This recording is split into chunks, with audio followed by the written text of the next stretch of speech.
Good morning students. आज मैं आपके सामने लेके आया हूँ CC9 यूनिट 5 से चौथा ऑडियो कंटेंट।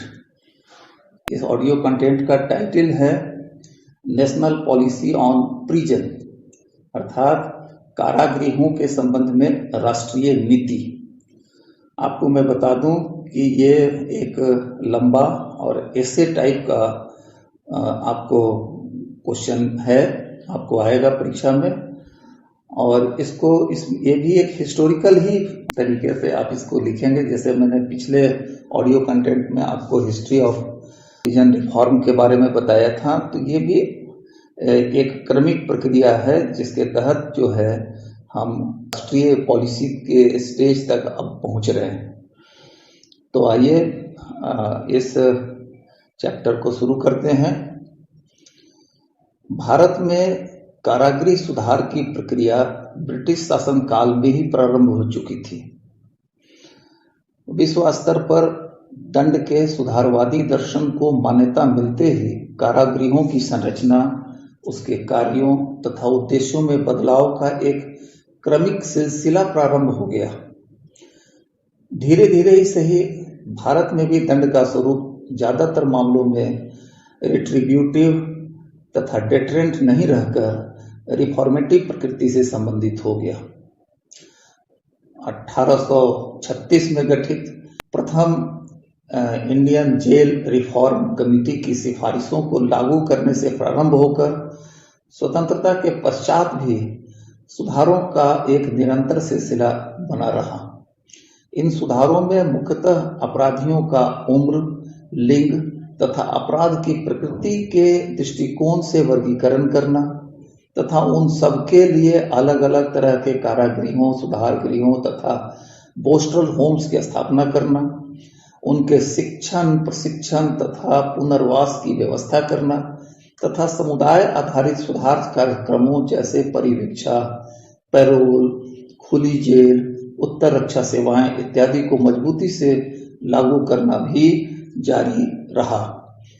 कई राज्यों की सरकारों ने भी इस संबंध में उल्लेखनीय कार्य किए थे, जिसमें आदर्श कारागृहों का निर्माण भी एक मील का पत्थर था। कारागृहों में सरकारी स्तर पर किए गए सुधारों के मूल्यांकन के लिए भी कई बार अध्ययन दलों को नियुक्त किया गया था। इनमें से कई अध्ययन दलों ने जेलों में व्याप्त घनघोर भ्रष्टाचार को भी रेखांकित किया। 1970 के दशक के अंत और 1980 के दशक के प्रारंभिक दिनों में भारत के पद्म विभूषण से सम्मानित पुलिस अधिकारी KF रुस्तम जी ने बिहार की जेलों का दौरा किया तथा यहाँ की दुर्दशा को रेखांकित करते हुए राष्ट्रीय अखबारों में 2 आलेख प्रकाशित करवाए। इनके आलेखों से यह साबित होता है कि भारत के अधिकांश राज्यों की जेलों में भीड़ भाड़, भ्रष्टाचार, भेदभाव, असमानता, अस्वच्छता, खराब भोजन तथा कैदियों के निम्न स्वास्थ्य की समस्याएं काफी गहरे तक पैठ बनाई हुई हैं। बिहार के जेलों की दुर्दशा से संबंधित दायर की गई एक जनरल नॉलेज का भी सवाल है। देखना, बिहार के जेलों की दुर्दशा से संबंधित दायर की गई प्रथम जनहित याचिका, जिसको PIL कहा जाता है, ये PIL जो था वह हुसैन नारा खातून वर्सेज स्टेट ऑफ बिहार के सुनवाई के दौरान KF रुस्तम जी के दोनों आलेखों को एक सबूत के तौर पर पेश किया गया था। रुस्तम जी के ही प्रयासों का यह फल था कि करीब 40,000 के करीब विचाराधीन कैदियों को सरकार को रिहा करना पड़ा था। कारागृहों के संबंध में एक राष्ट्रीय नीति के विकास में कारागृहों में सुधार लाने हेतु गठित समितियों ने भी अपनी अहम भूमिका अदा की है। 1980 में भारत सरकार ने जेल प्रशासन में सुधार, तत्कालीन नियमों में आवश्यक संशोधन, कैदियों के जीवन स्तर को ऊंचा उठाने तथा उनके शिक्षण, प्रशिक्षण तथा पुनर्वास के संबंध में सुझाव देने हेतु न्यायाधीश AN मुल्ला की अध्यक्षता में एक 6 सदस्यीय जेल सुधार समिति का गठन किया था।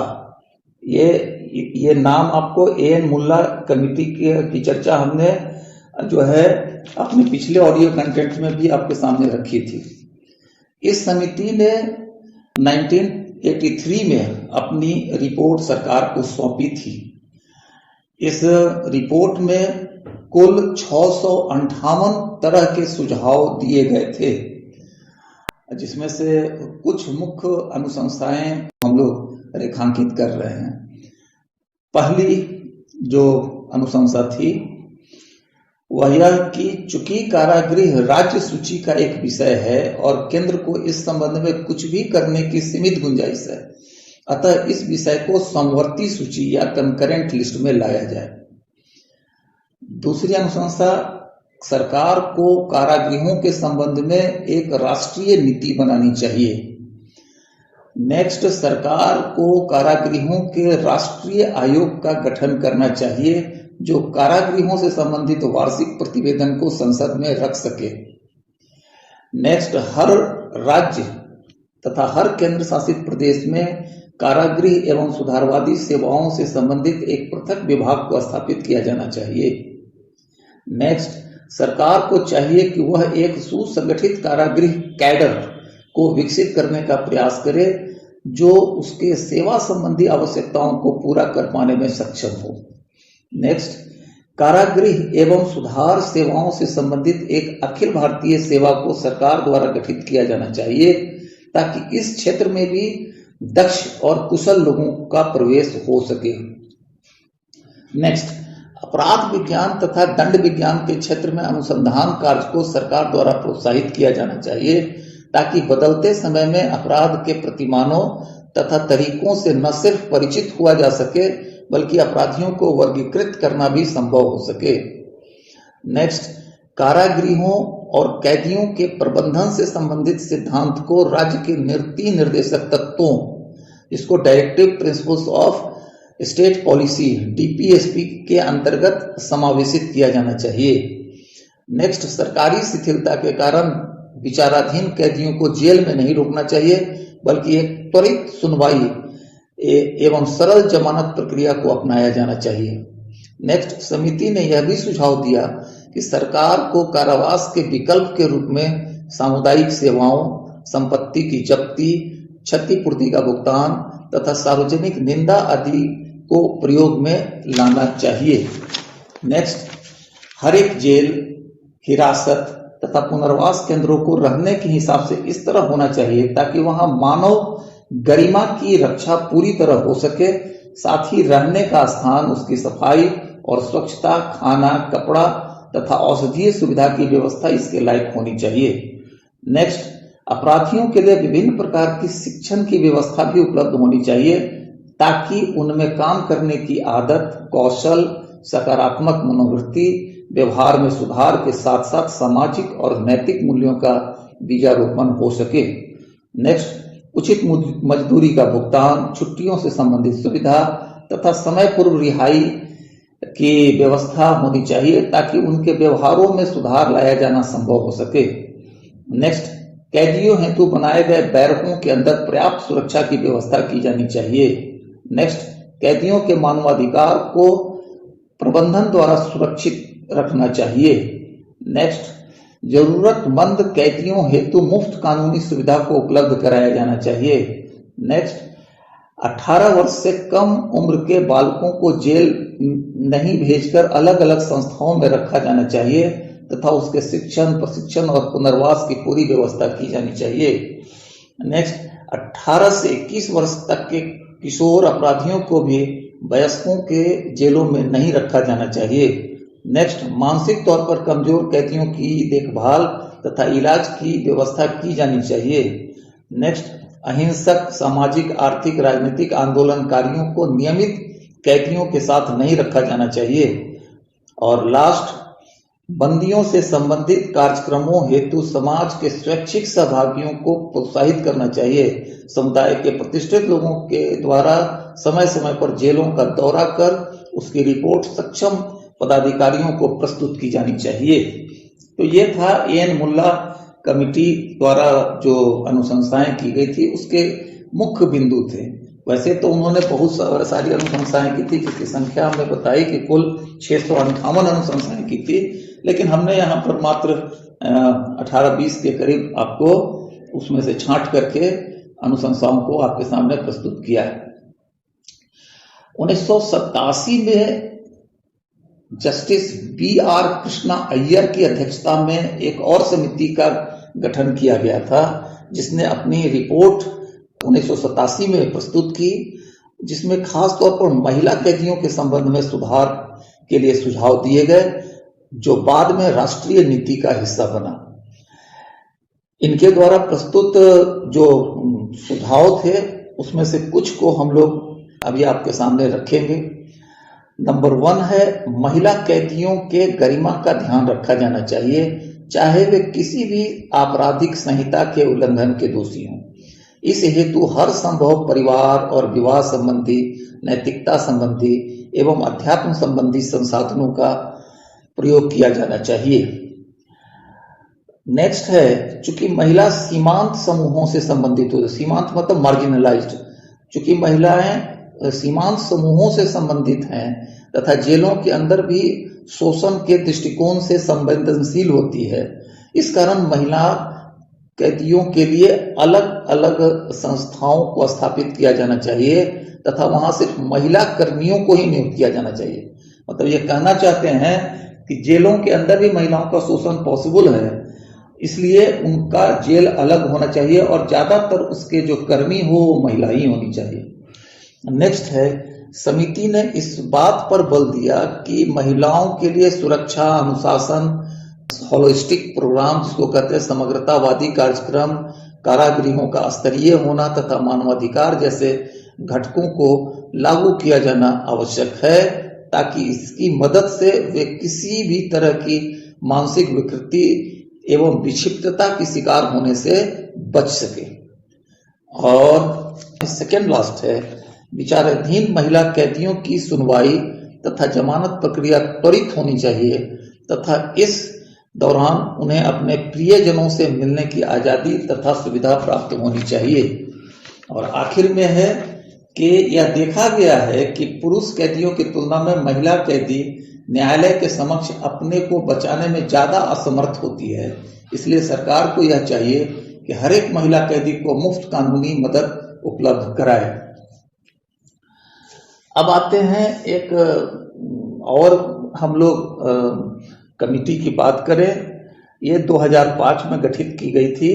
भारत सरकार ने bureau of police research and development के डायरेक्टर जनरल की अध्यक्षता में एक हाई लेवल कमिटी का गठन किया था।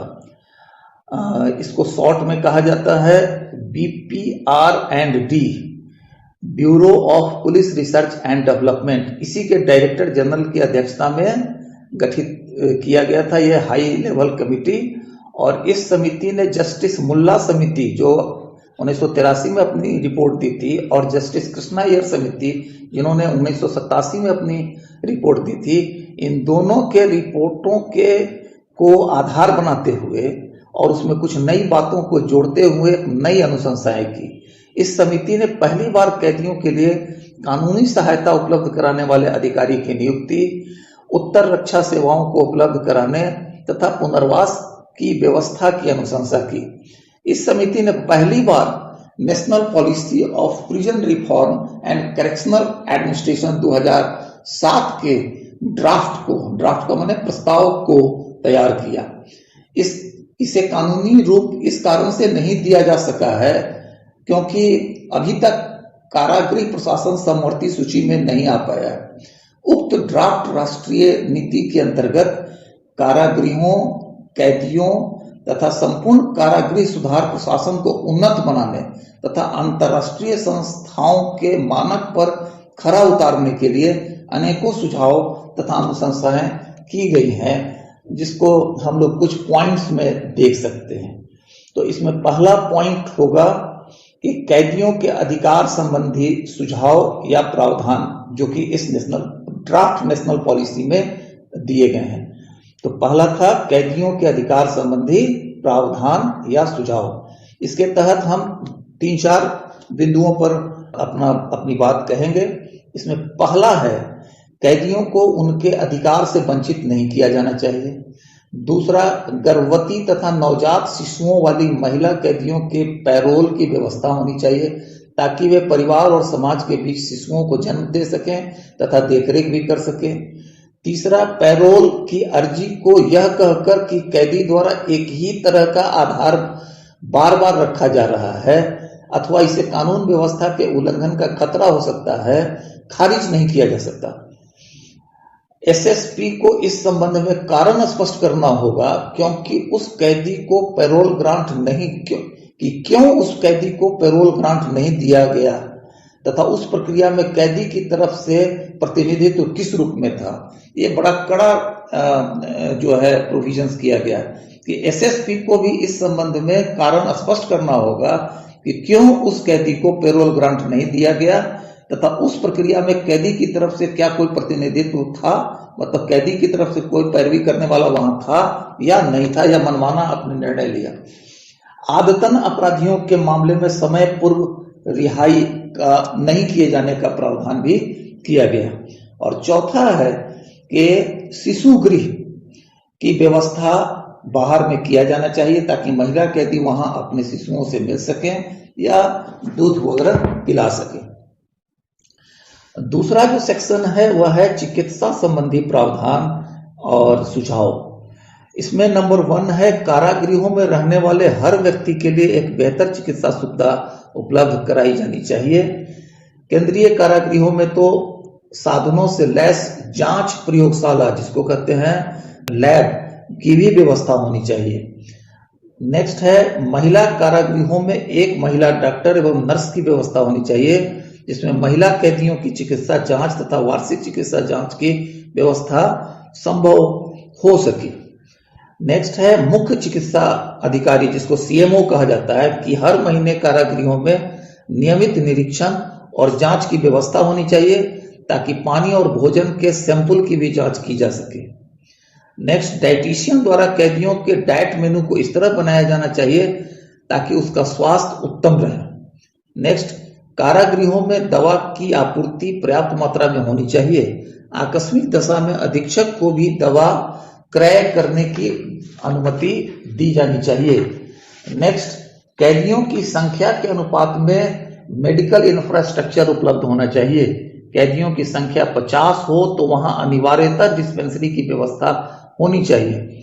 हर कैदी का मेडिकल जांच और चिकित्सा रिकॉर्ड ठीक से मेंटेन होना चाहिए। टेलीमेडिसिन की सुविधा कारागृहों को होनी चाहिए। और लास्ट है, कैदियों और मुलाकातियों के बायोमेट्रिक पहचान को भी सुरक्षित रखना चाहिए। थर्ड सेक्शन जो है इसमें उसको है कारागृहों की भौतिक स्थिति या बनावट संबंधी प्रावधान और सुझाव।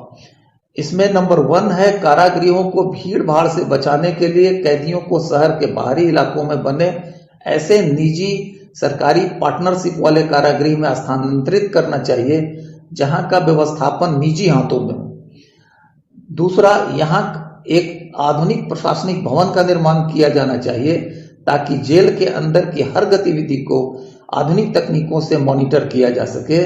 इससे जेल प्रशासन के तरीकों में गुणवत्तापूर्ण विकास हो सकेगा। थर्ड है, स्थापत्य के दृष्टिकोण से कारागृह बेहतर और सुरक्षित होना चाहिए। इसके अहाते में ही जेल कर्मियों के क्वार्टर, उनके बच्चों के स्कूल, खेल का मैदान इत्यादि की सुविधाएं होनी चाहिए। नेक्स्ट, कारागृह में हर कैदी के लिए अलग अलग फ्लश किए जाने योग्य शौचालय की व्यवस्था होनी चाहिए। इसके अलावा आधुनिक रसोई घर और भोजन कक्ष की व्यवस्था भी की जानी चाहिए। नेक्स्ट, एक ऐसे खुले क्षेत्र को विकसित किया जाना चाहिए जहां महिला कैदी अपने मुलाकाती बच्चों से मिल सके और वह क्षेत्र जेल जैसा नहीं दिखना चाहिए।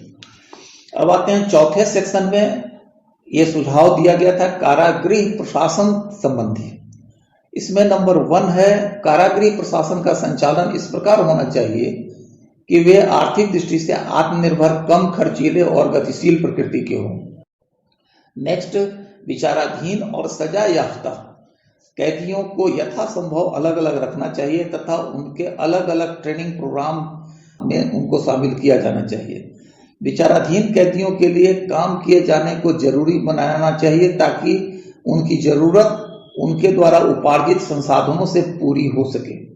नेक्स्ट, कैदियों को कार्य के लिए दी जाने वाली मजदूरी हर 5 साल में संशोधित होनी चाहिए तथा मजदूरी का एक हिस्सा कैदियों के घर वालों को भुगतान किया जाना चाहिए। नेक्स्ट, विचाराधीन कैदियों की कोर्ट में हाजिरी के लिए वीडियो कॉन्फ्रेंसिंग की सुविधा की भी व्यवस्था की जानी चाहिए ताकि उसकी त्वरित सुनवाई संभव हो सके।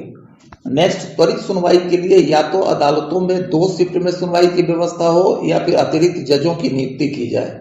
नेक्स्ट, जेल विभाग का अन्य विभागों तथा आपराधिक न्याय विभाग के साथ बेहतर सामंजस्य स्थापित होना चाहिए। नेक्स्ट, हर एक जेल में एक पीसीओ, जिसको पब्लिक टेलीफोन बूथ कहा जाता है, की व्यवस्था की जानी चाहिए ताकि कैदी, खासकर महिला कैदी, अपने परिवार और बच्चों से बातचीत कर सके। नेक्स्ट, जेलों में महिला कैदियों के अनुपात में ही महिला कर्मियों को रखा जाना चाहिए, परंतु उनकी संख्या कुल कर्मियों के आधे के आसपास होनी चाहिए। नेक्स्ट, कारा कर्मियों को पुलिस विभाग के अनुरूप ही वेतनमान मिलना चाहिए। उनकी 25 साल की सेवा अवधि में कम से कम 3 बार की प्रोन्नति सुनिश्चित होनी चाहिए।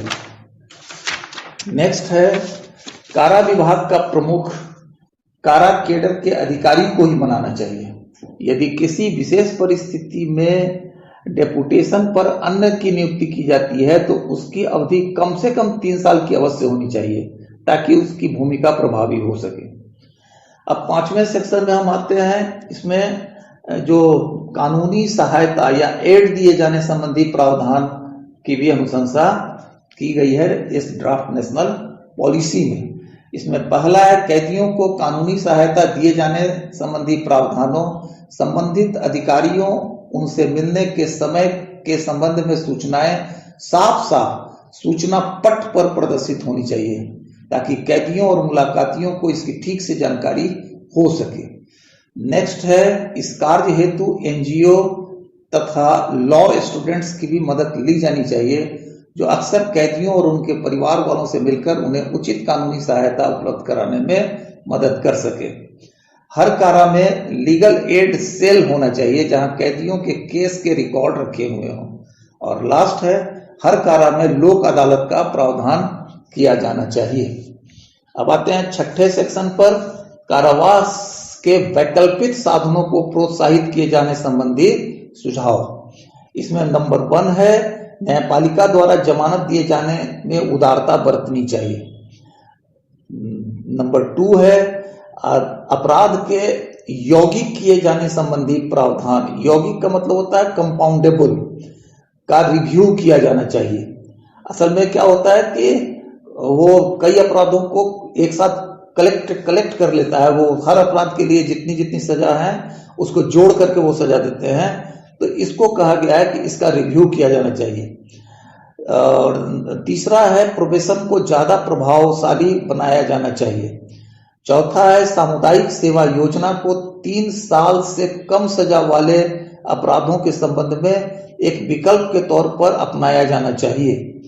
5वां है, न्यायपालिका को भी संवेदनशील किए जाने की आवश्यकता है ताकि वे कारावास के विकल्पों पर भी अपना ध्यान केंद्रित कर सके। नेक्स्ट है, खुली जेलों की व्यवस्था को विस्तारित किया जाना चाहिए, विशेषकर महिला कैदियों को भी इसके तहत लिया जाना चाहिए। नेक्स्ट है, आईपीसी, सीआरपीसी तथा स्पेशल एक्ट के नकारात्मक तथा आउटडेटेड हिस्सों को रिमूव कर देना चाहिए।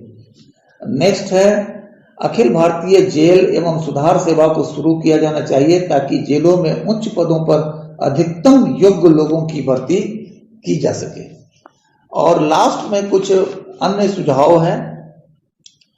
इसमें नंबर 1 है, कारा कर्मियों को बेहतर कार्य संपादन की दिशा में एप्रिसिएशन सर्टिफिकेट दिया जाने की व्यवस्था की जानी चाहिए। नेक्स्ट है, कारा कर्मियों के कल्याणकारी एवं मनोरंजन संबंधी सुविधाएं उपलब्ध होनी चाहिए। नेक्स्ट है, कारागृह के अंदर HIV की जांच की सुविधा होनी चाहिए। नेक्स्ट है, कैदियों को रिहा करते समय वर्क एक्सपीरियंस सर्टिफिकेट दिया जाना चाहिए ताकि उसके आधार पर बाहर उनको काम मिल सके। नेक्स्ट है, यथासंभव जेलों में इग्नू स्टडी सेंटर को खोला जाना चाहिए। नेक्स्ट है, धार्मिक तथा ध्यान संबंधी गतिविधियों को हर कैदी के लिए अनिवार्य कर दिया जाना चाहिए। नेक्स्ट है, कैदियों के लिए खेलकूद तथा व्यायाम की व्यवस्था की जानी चाहिए। और लास्ट है, देश भर में 200 नए कारागृहों के निर्माण की दिशा में सरकार की तरफ से मजबूत पहल की जानी चाहिए। स्टूडेंट्स, अब तक हमने जाना कि किन किन समितियों के अनुशंसाओं के आलोक में ड्राफ्ट नेशनल पॉलिसी जो है वह बनाई गई।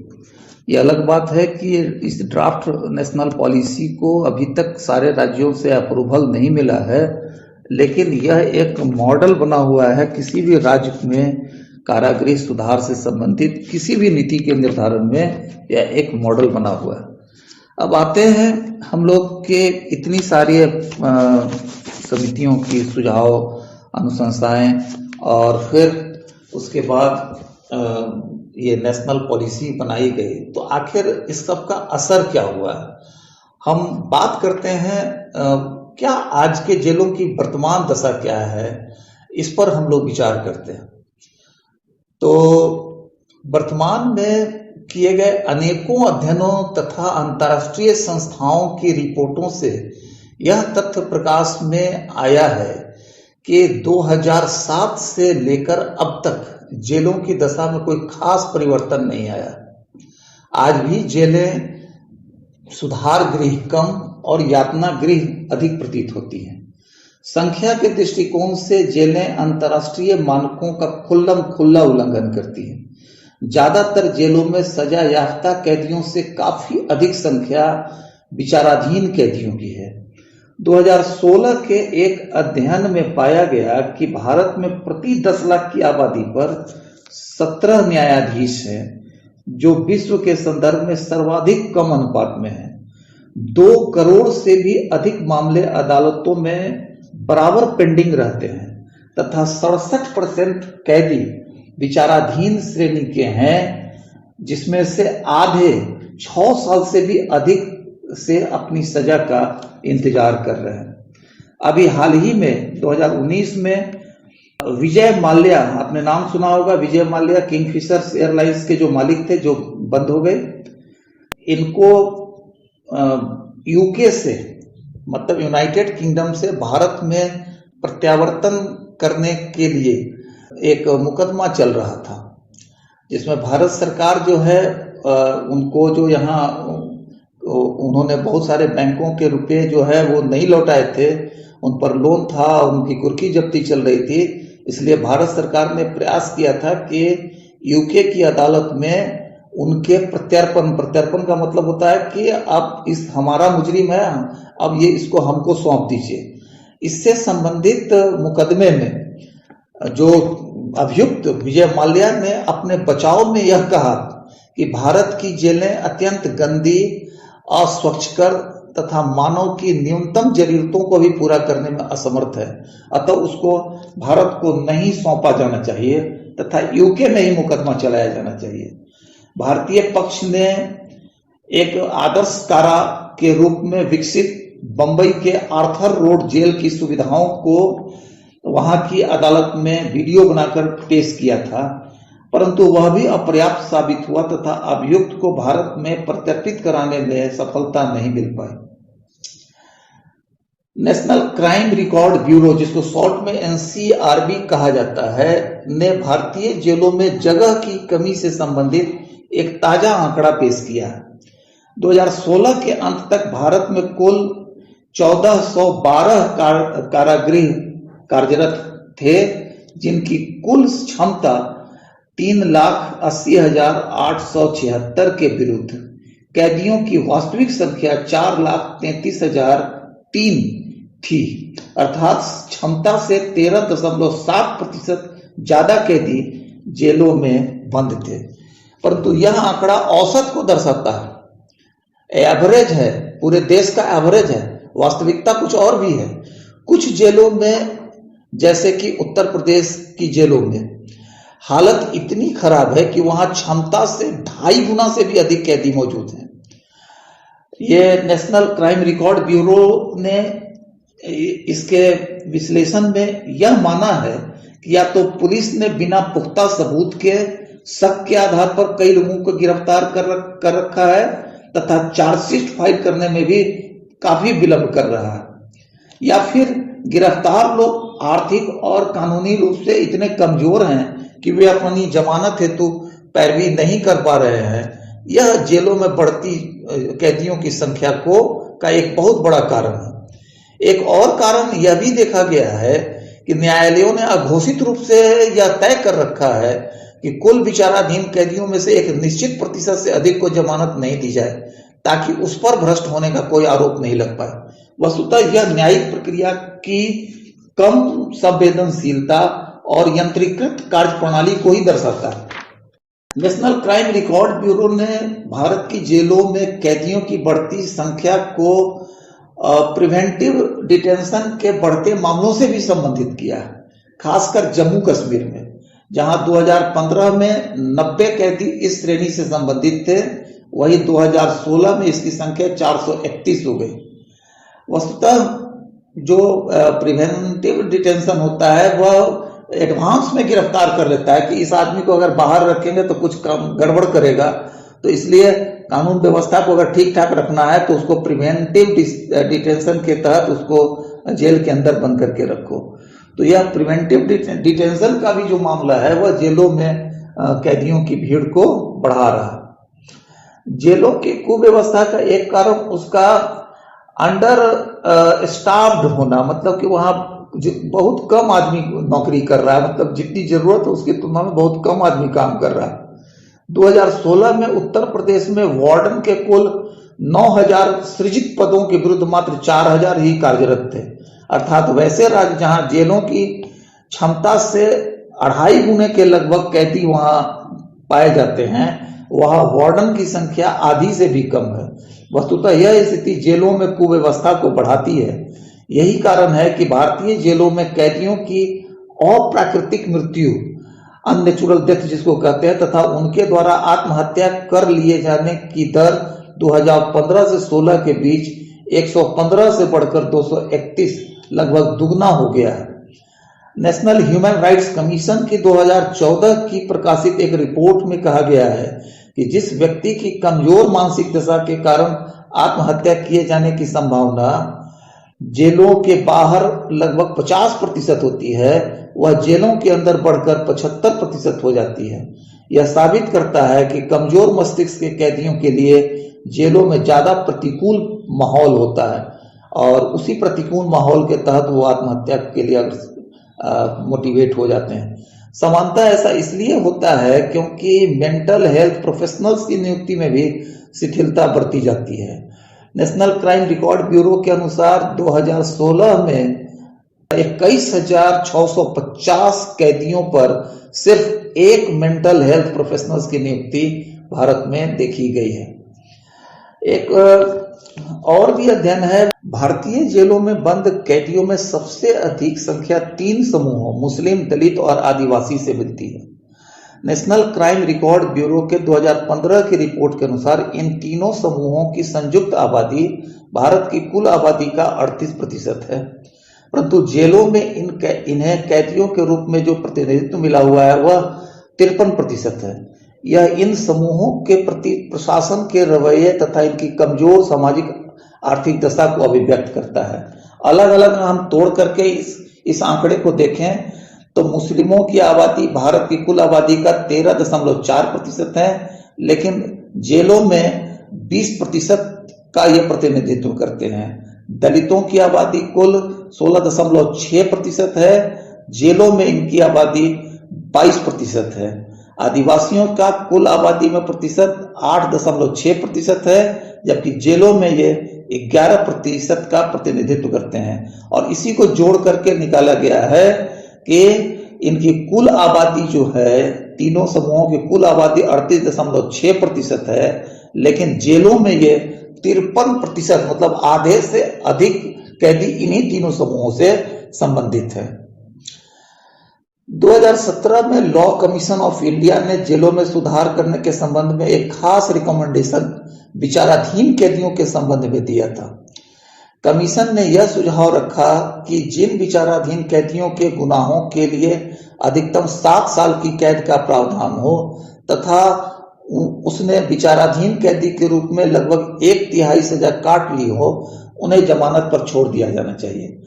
सर्वोच्च न्यायालय ने भी 2018 में जेल सुधार से संबंधित सुझाव के लिए एक 3 सदस्यीय समिति जस्टिस अमिताभ रॉय की अध्यक्षता में गठित की थी, जिसकी रिपोर्ट फरवरी 2020 में आई है। इस 300 पन्ने की रिपोर्ट में जेलों में बंद कैदियों की, खासकर अंडर ट्रायल कैदियों की अधिक संख्या, कर्मचारियों की 30 से 40% कम संख्या, वकीलों की कम उपलब्धता, मानवाधिकार उल्लंघन तथा सरकारी उपेक्षा को रेखांकित किया गया है तथा स्पीडी ट्रायल समेत कई अन्य सुझाव दिए गए हैं। सर्वोच्च न्यायालय ने कहा कि जेलों की दुर्दशा के संबंध में वह स्वतः संज्ञान लेकर सरकार को निर्देश जारी कर सकता है। अभी कुछ ही समय पूर्व जेलों में सुधार करने हेतु केंद्र सरकार ने 4000 करोड़ की राशि स्वीकृत की है। राज्य सरकारों को इस बात के लिए तैयार किया जा रहा है कि पुरानी जेलें शहरों के बीचों बीच कीमती हो चुकी जमीनों पर अवस्थित हैं, इसलिए उन जेलों को शहर के बाहरी इलाके में आधुनिक सुख सुविधापूर्ण अंतर्राष्ट्रीय मानकों के अनुरूप विकसित जेलों में स्थानांतरित कर देना चाहिए। इस हेतु राशि की व्यवस्था पुरानी जेलों की जमीन को बाजार भाव पर बेचकर हासिल किया जा सकता है। इस तरह के क्रांतिकारी उपायों को अपनाकर जेलों को आत्मनिर्भर, स्वायत्त तथा सुधार के सच्चे केंद्र के रूप में रूपांतरित किया जा सकता है। तो अब मैं इसी जगह पर इस सेक्शन को मैं खत्म कर रहा हूं। ये थोड़ा सा आपके लिए लंबा क्वेश्चन हो गया होगा, लेकिन आप समय के हिसाब से आप इसको सॉर्ट कर सकते हैं। लेकिन जो हमने बाद में जो वर्तमान स्थिति की चर्चा की वो ज्यादा इंपॉर्टेंट है। पॉलिसी वाला हिस्सा जो है वह इंपॉर्टेंट है, जो ड्राफ्ट पॉलिसी का हिस्सा ज्यादा इंपॉर्टेंट है।